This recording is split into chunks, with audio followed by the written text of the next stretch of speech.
Blockchain is a relatively new algorithm that a lot of people are starting to implement, especially in transaction history. So looking over the history of blockchain, it's not necessarily a history of the actual algorithm itself, but more of the ideas and the protocols behind this algorithm. So in 1982, cryptographer David Chaum, in his dissertation, proposed the very first blockchain-like protocol. So it was very similar to what we see nowadays, but it didn't have a lot of the more advanced portions of it because it was still very early on. 1992, Haber, Stornetta, and Bayer implemented the Merkle tree into Chaum's protocol, which is something we'll be talking about on the next slide. And then finally, in 2008, Satoshi Nakamoto conceptualized the first official blockchain. While that's not the implementation of it, he still came up with how people would go about implementing a blockchain security protocol. So Merkle trees, which are named after that because they look very similar to a Christmas tree, each have individual boxes in them called nodes. The lower nodes of the tree are called leaves, and each parent node can have up to 2 leaf nodes.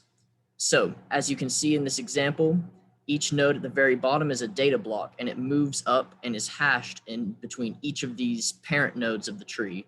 So it's encrypted starting from the bottom to the top. Think about like serial box decoders that you used to get. So the basics behind blockchain is that there's a cryptographic hash that starts with the bottom one and then slowly works its way up, giving you more and more information that has been randomized by some sort of hashing algorithm. The common person looking at it would just see a bunch of random letters, but blockchain is used for peer-to-peer transaction confirmation. So each peer would have the ability to dehash each of these strings and see if the transaction history is correct. So each block is going to come with a timestamp, which is the most important part because that's when the transaction actually happened. And this is vitally important because if that part is changed even slightly, then they know it's an invalid chain. And then the transaction data can be anything from your credit card number, your name, and then the cost of whatever you ended up purchasing. So blockchain is used in Bitcoin and businesses. With Bitcoin, is it extremely important to make sure that these transactions are secure because each singular Bitcoin is worth about 65,000 US dollars. So most transactions are done with minuscule portions of that actual amount. And with both businesses and Bitcoin, it's used as a ledger to maintain the records over time of all of their transaction history. Businesses are still very reluctant to incorporate this, but the IDC estimates that corporate investment into blockchain will reach about $12.4 billion by 2022. So why do we need more of this security?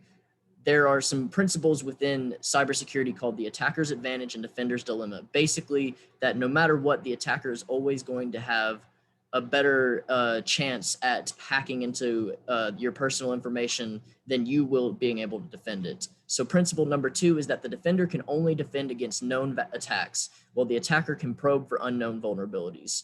That is why we need to start looking for more proactive cybersecurity rather than reactive, because we don't know exactly what's going to happen. So we need to protect it as well as we can so that we have more time to actually search for those new vulnerabilities.